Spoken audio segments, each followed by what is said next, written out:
Olá, começando aqui mais um programa Papo Coach. Esse programa que foi criado e desenvolvido para levar até vocês conhecimentos relevantes e importantes para o seu crescimento pessoal e profissional, através da ajuda de diversos profissionais pelo Brasil e fora do Brasil, trazendo com muita competência informações que abrangem vários tipos de assuntos.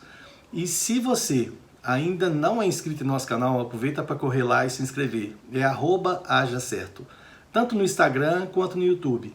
E lá no YouTube tem todos os programas Papo Coach que já aconteceram, mais de um ano de programa, para você ficar à vontade em assistir quantas vezes quiser e encaminhar para as pessoas que você acha que precisa de alguma ajuda. E a gente já agradecendo aqui nossa grande parceria com a TV Sete Lagoas e com a TV Jornal da Cidade de Pouso Alegre, que leva o nosso programa a todos os telespectadores da região de Minas, né?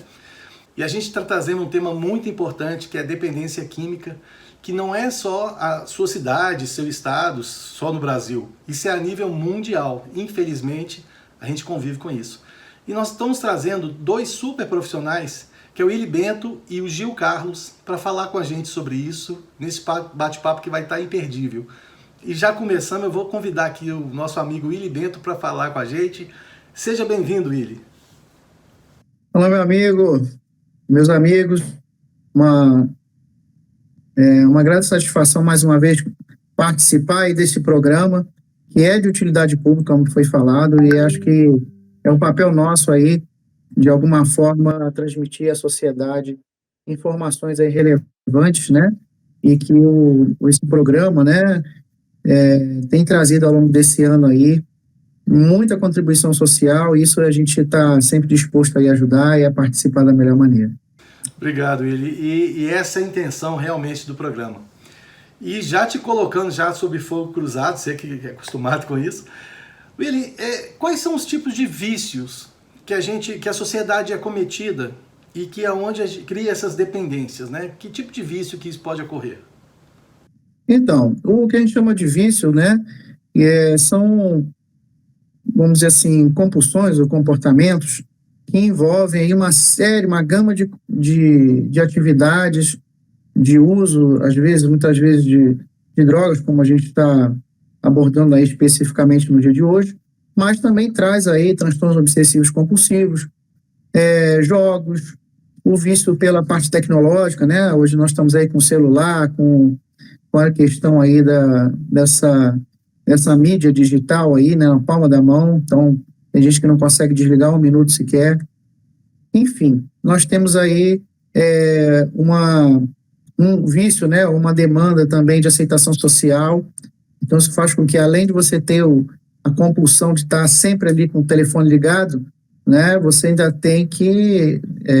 Você tem que ser aceito, né? Tem que receber a Exatamente. curtida lá no Tem que Instagram. ver o like. Se não aparecer o like, o joinha lá, você já fica meio desesperado, enfim, tentando postar outras coisas que vão agradar ou atender um determinado grupo ou nicho que você tem interesse em atingir ou ser acolhido por ele, né? Então, tudo isso compõe aí um grande conjunto de coisas. A gente, às vezes, muitas vezes, chama mais atenção, né? Porque causa, vamos dizer assim, um dano mais visível, talvez, né? Ou mais tangível, a questão do uso de drogas, né? Mas, na verdade, isso é muito mais amplo e a gente tem que estar sempre alerta, porque, na verdade, pode haver uma migração de uma situação, de um vício para outro, conforme aí as necessidades ou as circunstâncias, né, que a pessoa é submetida. Não, legal. E você falou uma coisa muito interessante, Willy, que é o seguinte: nós falamos esse negócio aí de vício eletrônico, né, de internet, de pessoa querer estar inserida e tem que ser curtida e tal. Tem o vício de compra, a pessoa está estressada, ela quer comprar, tudo isso aí. Só que isso são vícios de conduta, vamos falar assim. Agora o vício químico, ele é um negócio que é igual... O cigarro não deixa de ser uma droga, né? Lícita, mas né? Que ela vai criar uma dependência no seu organismo sobre isso. E esse vício é considerado também difícil de ser tirado, igual os vícios não químicos, né? Porque você acaba adotando um hábito, e você mudar o hábito, a gente sabe, a gente fala muito aqui sobre os hábitos, é complicado. Mas no caso químico, da dependência química, como é que funciona isso? Qual o grau de dependência? Como é que fica mais fácil entrar e sair fora do vício? Como que é isso? Bom, a gente pode dividir aí a questão da dependência química, né, em dois grandes grupos, né, como você bem colocou. O uso de drogas lícitas e o uso de drogas ilícitas, dividindo assim grosseiramente em dois grupos. As lícitas, supostamente aí como o cigarro, né, baseado aí no consumo, na verdade, da nicotina, ou mesmo o álcool, né, o consumo de bebida alcoólica de maneira geral, vai trazer aí, bem como as drogas outras, por exemplo, né, eu atendo aqui, também tenho especialização na parte de medicina chinesa, acupuntura, então a gente trabalha muito com dor física, né? Então tem pessoas que tomam aí remédios fortíssimos, né, para gerenciar a dor, né, e acabam também, mesmo quando a dor diminui ou supostamente, né, não diminui, ela acaba consumindo isso de forma perene, né? E, enfim, acostuma, enfim, com aquela situação. E o que é mais interessante, né, e lamentável, é que geralmente isso vai num crescente, né? Então a pessoa não vai percebendo, é gradual, e vai num crescente até chegar num limite que começa a causar alguns transtornos. As ilícitas, chamadas assim, né, elas têm aí um componente um pouco mais rápido, né? Vamos botar assim, que o cigarro, a bebida alcoólica, ela acaba geralmente tomando muito mais tempo para você chegar a um limite de um vício patológico.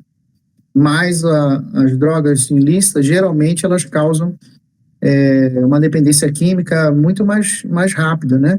Mas todas elas têm o mesmo viés, que é, na verdade, a recompensa, né, para o sistema nervoso de bem-estar, de prazer, enfim, que vai gerar essa sensação supostamente agradável num determinado nível, né, químico, que faz com que você cada vez mais queira consumir em doses, em tipos também distintos, né.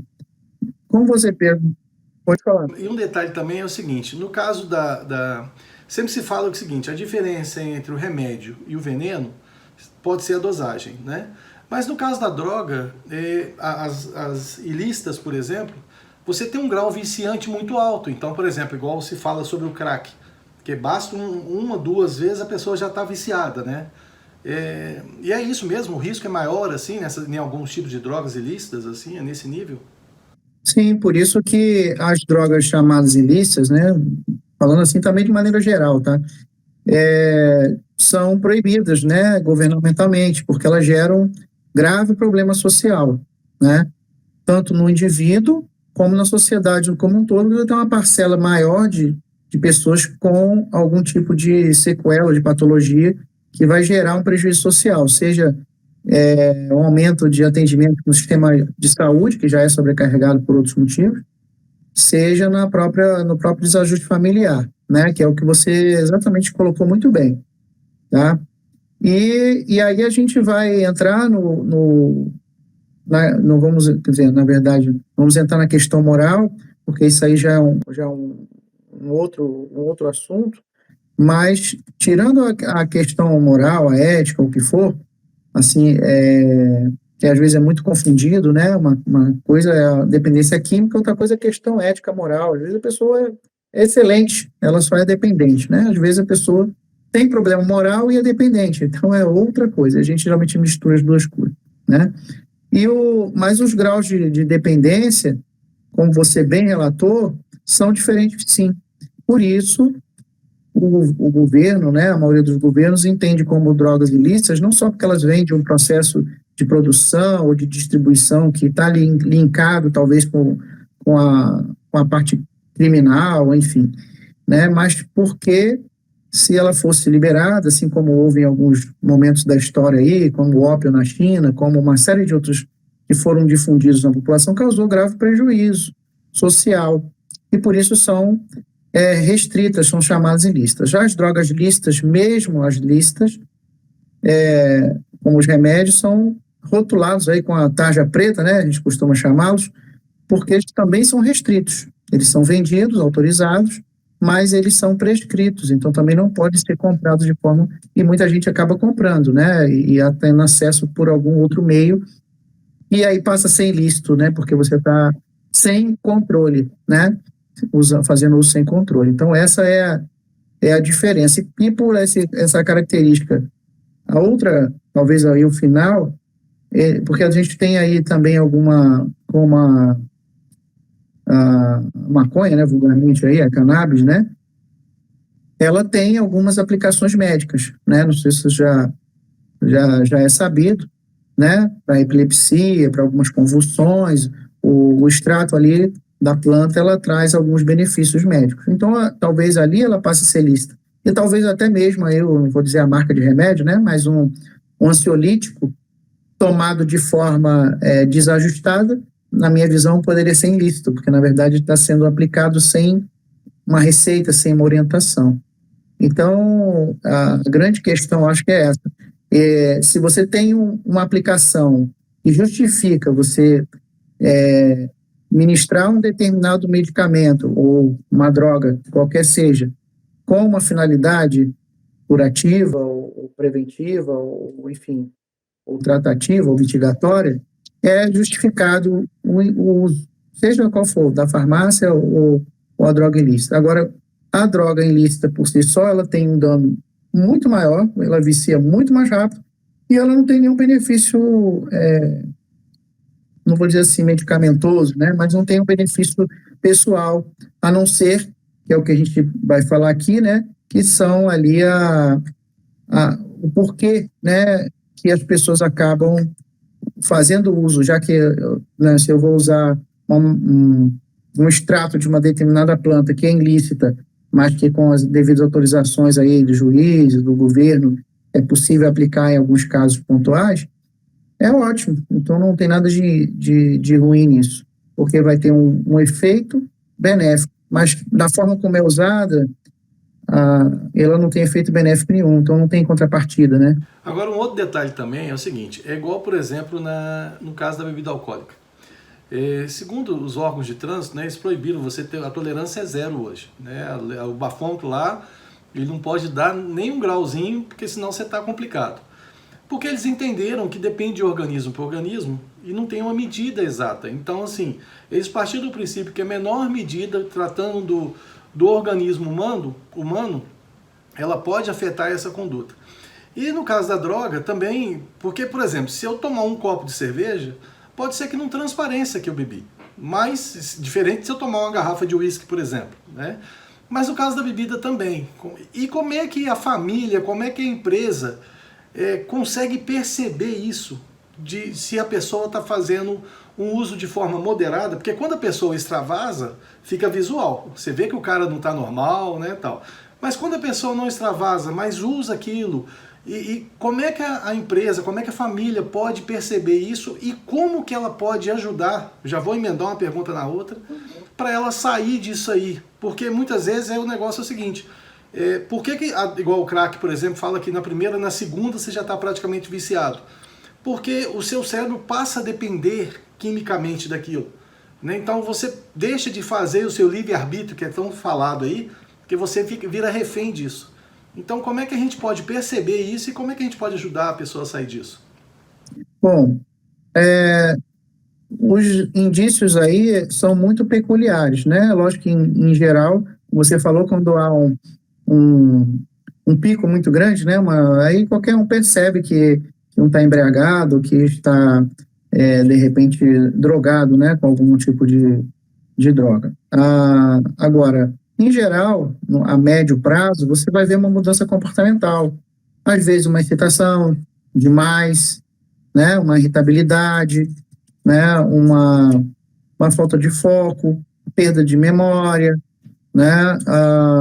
Ou talvez aí num estado mais depressivo, alterações de humor, né? Pode ser confundido aí com uma bipolaridade, com borderline ou qualquer outra patologia aí gerenciada aí pela psicologia, pela psiquiatria, mas se efetivamente isso começou em determinado período, e você pode entender que talvez seja aí indício, né? Tá muito bem-humorado, muito animado de dia, de tarde já está aborrecido ou depressivo. Então, alterações de humor. Então, lógico, também, se a pessoa já é alegre o tempo todo, se ela ficar triste, também a gente vai, o que houve? ou vice-versa, né? Era uma pessoa introvertida, não falava com ninguém, e de repente ele começa a falar, começa, né, a se manifestar. Então, essas mudanças são importantes, né? No nível inicial, né? Que aí você vai ver comportamentalmente isso, dificuldade no sono, ou sono demais. Então, tudo isso são indicadores que podem haver problema. Numa coisa mais crescente, aí você pode ter problemas mais graves, como, por exemplo, uma esquizofrenia. Você pode trabalhar e atrapalhar as questões das relações sociais, porque às vezes a pessoa precisa de recursos para poder manter esse vício, e aí começa a fazer pequenos furtos dentro da própria residência, e daí, né, e outros comportamentos ali que vão até o nível que a gente conhece aí, que seria o declínio total, né, da pessoa se entregar totalmente, acaba tendo que sair de casa porque a família já não consegue lidar mais com esse nível. Por isso é importante aquilo que você falou, da gente precocemente estar acompanhando tudo isso para que não chegue nesse nível, porque tudo é tratável, entre aspas, né, mas o prejuízo que foi gerado até que o tratamento surta algum efeito é grande, né? Já perdeu muito tempo, né? E tem casos que realmente drogas que viciam muito rápido, elas podem ser bem difíceis também de reverter, né? E o grande detalhe que você colocou bem aí, a gente tem que só tomar um cuidado, porque tem coisas que nesse mundo que tá essa loucura, nós estamos passando por um final de pandemia aí que vai e que acaba, que não acaba, que vê que né, a gente tem essa política aí, fake news, tudo isso aí. Então cuidado aí para não confundir, vai achar que a pessoa está triste, não, ela já está usando droga. Então o grande detalhe é se observar, ter mais isso. As pessoas, um dos vícios que a gente falou aqui, que é da internet, a pessoa fica ali no telefone e esquece da vida ao redor. Esse é um dos piores vícios, por quê? Porque você esquece de prestar atenção nas pessoas da sua família, né, do seu ciclo de amizade. E é onde você pode identificar isso, tá? Então é importantíssimo. Ô Willy, e você está fazendo um evento aí maravilhoso. Eu queria que você falasse um pouquinho desse evento também, que vai ocorrer aí, que o pessoal inclusive vai poder acessar online. A gente vai deixar aqui, ó, já está trazendo aqui abaixo aqui o flyer do evento. Fala um pouquinho. Bom, então nós vamos iniciar um trabalho com o mesmo propósito aí do Papo Coaching, que é expandir aí a um grupo maior de pessoas de forma muito acessível, muito, muito prática, né? Informações que são úteis aí à sociedade de maneira geral. Nós começamos esse evento aí que vai começar vai acontecer no dia 2 agora do próximo mês. Vai falar sobre ansiedade, que é um tema que a gente fala muito, mas discute pouco, né? Essa é a minha frase ali, né? Todo mundo fala de ansiedade, que é ansioso, que tem problemas, que não sei o quê, mas, na verdade, discute pouco sobre o assunto, né? Como a gente está conversando aqui. Então, todo mundo comenta, mas não aprofunda um pouquinho, ou não chega a uma conclusão de como isso por que isso acontece e como isso pode ser, vamos dizer assim, trabalhado, né? E essa é a visão, e ao longo de alguns períodos nós vamos lançando outros temas, né? Assim como o Papo Coaching faz. Na verdade, é uma parceria, né? Eu convido já você também a participar com a gente das próximas edições aí, para a gente poder sempre difundir, né? E de uma forma dinâmica, porque são várias pessoas, como você que convida, né? E aí fica legal, porque cada um dá uma visão, cada um aborda aspectos, né, complementares, isso é muito legal. Isso é um ganha-ganha, né? Gente, então, nós vamos deixar aqui os dados aqui para você no final do programa também. E vai lá no Instagram do Willy lá e tem mais informação lá. Vai lá e pergunta ele. Amola ele lá. Pode ir lá amolar ele que ele não acha ruim não. Willy, a gente está caminhando, infelizmente, a gente está caminhando para o nosso segundo bloco, que vai ser com o Gil. E eu só queria que você desse uma pincelada rápida, porque o Willy, além de ser psicanalista eficiente, com uma carteira de cliente grande, um cara que resolve realmente, ele também é coronel do Exército. E lá no Exército também, a gente sabe que todas as instituições têm problema com isso, só que o Exército é muito mais rígido. E Willy, como é que você trata isso lá com esse pessoal que está no Exército, que pode aparecer com droga, uma coisa assim, não que consuma no quartel, que é extremamente vetado isso, mas que vem através do comportamento? Como é que o Exército trata isso? Como é que vocês tratam isso lá? Bom, antes de entrar nesse tema, que na verdade é dentro do mesmo assunto, é só para dizer o seguinte: por que as pessoas buscam, né, as drogas em geral, né? No nosso tempo, né? Nosso tempo, a gente parece que é velho, não, a gente é velho, não. Mas na nossa época não tinha internet, não tinha nada disso, né? Era muito das fugas, né? Fuga dos problemas. Então você ia fugir do problema, você está cheio de problema, então você vai lá tomar um uísque, você vai lá acender um cigarro, você vai lá fumar um cigarro de alguma outra coisa, né? Ou cheirar, ou enfim, né? O uso de algum outro tipo de droga, né? Ou um comprimido mesmo para dormir, enfim. Aí depois nós tínhamos também um outro gatilho que era a frustração. Então você não deu certo o teu negócio, a empresa faliu, você não conseguiu atingir aquele cargo na empresa, você teve frustrações, sua vida não aconteceu até aquele momento, e aí você vai buscar na droga, seja qual for, né, um alento para essa frustração, né? Como afogar as mágoas, né, como o pessoal diz, né? Seja um relacionamento que não deu certo, seja, enfim, qualquer outra questão profissional, afetiva, você vai suplantar aí com o uso, se anestesiando com a droga, né? Porém, a gente tem, como a gente falou lá no início, um imediatismo hoje muito grande. A nova geração aí, ela quer tudo para ontem, né? Tudo no clique, tudo no dedo, clica, apertou, abriu, se não abriu, já passa para outro. E esse imediatismo faz com que a gente não busque o processo para atingir os nossos objetivos. A gente quer resultados sem processo, né? E aí, como a gente não consegue, isso não é uma verdade, né? Tirando um caso ou outro, muito pontual, né? De um youtuber, de um jogador de futebol, de um cantor, que saiu às vezes de uma situação bem humilde e deslanchou rapidamente, meteoricamente. A grande maioria, né, das pessoas tem que trilhar um caminho até chegar ao sucesso, né? E o Papo Coach ajuda aí com bastante outras formas disso. Mas o pessoal às vezes não quer ouvir, eles querem dar um salto, né? E quando isso não acontece,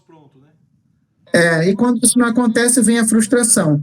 E quando vem a frustração, vem a necessidade de se anestesiar ou de criar uma fantasia. E isso que acontece. Dentro lá do Exército, em particular, embora eu não possa assim, falar em tese, né, pelo Exército, mas a experiência que eu tenho é que a gente sempre faz uma triagem muito grande, a gente não discrimina ninguém. Então, é feita uma conversa inicial, uma entrevista, pessoas que têm algum tipo de problema com isso são orientadas a buscar auxílio, né? E aí acabam nem entrando, porque sabem que lá vão ter grande dificuldade de gerenciar isso dentro da carreira militar, que isso não é possível, até porque manuseia com armas, tem situações de risco que a pessoa tem que estar em alerta, tem que estar 100%. Se ela tiver, né, com algum tipo de distúrbio nesse sentido, né, ela pode ter algum tipo de problema. Então, não é uma discriminação, mas, na verdade, é uma proteção a essa pessoa que precisa ser tratada. Ela não está em condições, né? Se ela tivesse com a perna quebrada, também não poderia entrar. Então, não, é uma questão, né? Mas acaba, obviamente, sempre entrando... Oi? De condicionamento, na verdade, né? Ela não tá... Sim, e acaba, às vezes, entrando também, ou a pessoa, né, por motivos diversos, mesmo estando lá dentro, acaba acontecendo. Seja no efetivo variável, o soldado que entra, ou até mesmo no efetivo permanente, militares, pessoas que estão lá, que pelo mesmo motivo da fuga, da frustração, né, também podem vir a recorrer. E aí o Exército tem o seu serviço de comunicação social, de assistência social, melhor dizendo, que trabalha muito bem essas questões. Eu mesmo dou algumas palestras, a gente tem todo um trabalho de prevenção ao uso de drogas lícitas ou ilícitas, inclusive da bebida e tudo mais. Ninguém é proibido de beber, mas efetivamente estão feitas orientações, inclusive também dentro o gancho, né? Porque uma das frustrações aí é a questão econômica, tá? Muita gente acaba falindo, realmente quebrando mesmo, está desempregada. A pandemia trouxe muito isso, como você falou. E aí, com essa problemática, as pessoas acabam tentando fugir do problema, porque não tem solução, então vai procurar as drogas e a dívida, o endividamento, né, mesmo para quem tem emprego, às vezes acontece, né? E aí a pessoa, no intuito de não conseguir resolver isso, acaba buscando um anestésico para essa problemática, que não resolve o problema e agrava, né? Então, lá também nós temos projetos, né, de educação financeira, assistência social para lidar com os casos que acontecem como em qualquer instituição. Todos os profissionais, os militares, de certa maneira, são instruídos também a fazer um pequeno acompanhamento desses indicadores, né? Para que a gente possa identificar isso com rapidez e tratar também com a rapidez para evitar que chegue num declínio, né? Nós temos pouca estatística disso, assim, de um declínio total, né? Vamos botar assim, né? Que a gente vê a pessoa no declínio total, porque, felizmente, eu acredito que a gente, com esses programas, a gente tem um processo preventivo de conscientização e um processo de atuação rápida que permite que a gente consiga recuperar ou dar suporte a essa pessoa antes que ela chegue nesse nível vamos dizer, de decadência plena, né? Exatamente. E como eu falei com você, eu fui militar também, e eu sei do que é o Exército, eu adoro a instituição, eu acho que o potencial que a instituição tem de ajudar, e própria inserção no esporte, né? Você faz educação física praticamente todo dia, então tudo isso aí condiz com vida saudável, e não com uma vida com dependência química e tudo mais. William, a gente, infelizmente, o papo é muito bom, no instantinho passa rápido, e a gente vai para o nosso segundo bloco. Eu queria te agradecer mais uma vez a sua disponibilidade, a qualidade da sua informação aqui para os nossos teleweb espectadores, né? E deixar para vocês suas considerações finais aí. E, gente, já falei, vai aparecer aqui o Instagram dele, corre lá, segue lá e pergunta também sobre o evento que ele vai fazer. William, mais uma vez, obrigado, viu? Meu amigo, eu que agradeço aí, estamos sempre à disposição aí, tá? Agradeço a todos vocês também pela audiência aí, e sempre que for útil aí, eu estou disponível aí para somar aí, né? E conto com você também aí, na nossa parceria aí. Um grande abraço a todos, meu amigo também, fique com Deus, e aproveite aí também o conhecimento aí do nosso próximo convidado. Beleza. Bom, gente, é isso aí. E o programa é feito disso, desse pessoal de extrema competência que traz assuntos relevantes e importantes, uma forma de abordar. Olha, você vê, o Willy trouxe tão grandemente isso pra gente, com uma visão não só de psicanalista, como militar também, isso agrega demais. E vamos chamar agora o Gil vai trazer isso também, psicanalistas também, para trazer pra gente uma abordagem diferente. Vamos lá ver. Olá, meu nome é Gil Carlos e é um grande prazer estar aqui com vocês para a gente falar um pouco sobre dependência química. O que seria dependência química? Como é que a Organização Mundial de Saúde define dependência química? Ela define a dependência química como sendo um estado psíquico e ou às vezes físico, que vai resultar da interação entre um organismo vivo e uma substância, que traz características e modificações de comportamento e outras reações que sempre incluem um impulso a utilizar essa substância de modo contínuo ou periódico, com finalidade de experimentar seus efeitos psíquicos e algumas vezes de evitar um desconforto da privação. Ou seja, um sujeito que se desenvolve a partir do consciente, inconsciente, pré-consciente, ou também id, ego e superego, ou também conhecido como consciente, subconsciente e inconsciente. Nós vamos sendo constituídos a partir de um complexo, e também há uma interação da ideia de uma doença genética hereditária. Ela tem definições dentro do conceito de ser uma doença. Por quê? Porque ela responde a um tratamento médico. Porque ninguém nasce com esse desejo de ser um dependente químico. Então nós temos nessa multidisciplinaridade, que é a forma correta de se tratar um dependente químico, ele precisa do auxílio farmacológico, ele precisa de um auxílio médico, ele precisa de um acompanhamento psicológico, às vezes ele precisa de uma internação, e isso tudo vai produzir nele um efeito muito melhor. Nós podemos então pegar aí uma ideia da OMS, quando ela fala dessa definição também, ela entende que a dependência química, como uma doença, ela pode ser crônica, progressiva e terminação fatal. Ela também entende, né, que essa dependência química ela é uma doença porque, como eu disse aqui, ela é sugestiva, né, ela tem uma relação hereditária genética, né, ela responde ao tratamento médico, e então nós temos avaliações clínicas que podem ser feitas buscando as motivações do uso, a quantidade utilizada, o padrão de uso, tudo isso é importante numa avaliação clínica, além dos aspectos circunstanciais do uso, os efeitos obtidos e também o sentimento que o sujeito tem após esse uso. Então, isso é sempre muito importante, não é? Nós também podemos orientar aqui, né, que existem alguns critérios diagnósticos que são importantes, que precisam ser pesquisados, observados, como forte desejo do sujeito, um senso de compulsão, né, uma dificuldade em controlar o comportamento, um estado de abstinência fisiológica, evidências de tolerância, abandono progressivo de prazeres ou interesses, né, e uma persistência no uso das substâncias, né, sejam elas quais for, o sujeito então se vincula nesse desejo de fugir ou nesse estado de negação. Então, nós temos algumas situações que precisam ser muito bem observadas, né? Os tipos, né, dos transtornos que podem começar a surgir, como transtornos mentais de comportamento não específico, né?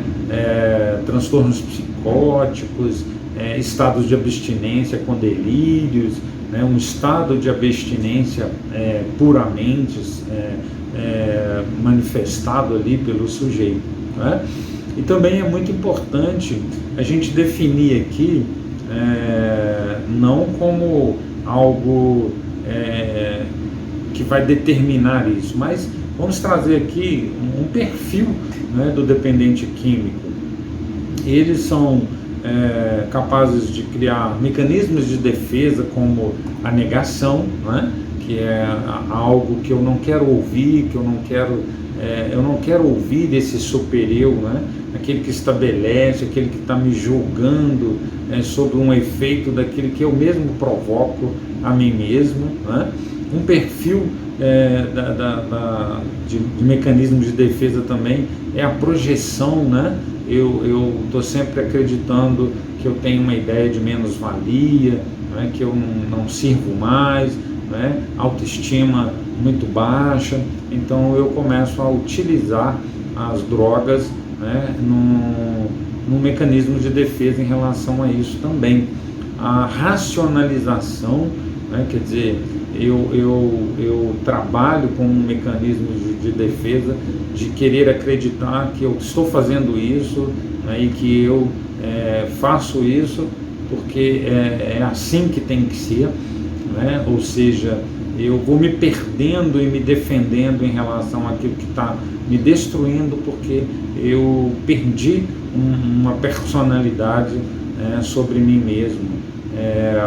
A grandiosidade, né, a arrogância, então é uma dificuldade que o dependente químico também traz, né, de lidar com a sua própria arrogância, com essa capacidade de acreditar que ele pode isso, que ele suporta isso, que ele dá conta disso, né? Existem também algumas coisas importantes, que é a gente estar atento à evolução dessa doença, né? Que a primeira fase é aquela lua de mel, né? Tá tudo bem, é tudo muito saboroso, prazeroso, né?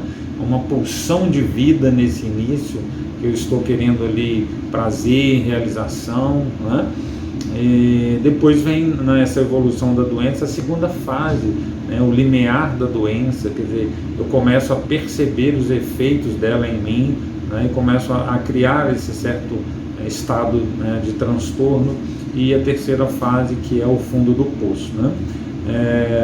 aí a gente precisa então encaminhar esse sujeito e buscar tratamentos, né, ou em ambulatórios ou em internações, né, um método de Minnesota, que é a visão biopsicossocial, que é importante, né, se for em ambulatórios ou em internação também é utilizado os 12 passos do AA e do NA, né, dos alcoólicos anônimos e narcóticos anônimos, além do combate aos mecanismos de defesa que o sujeito desenvolve, ok?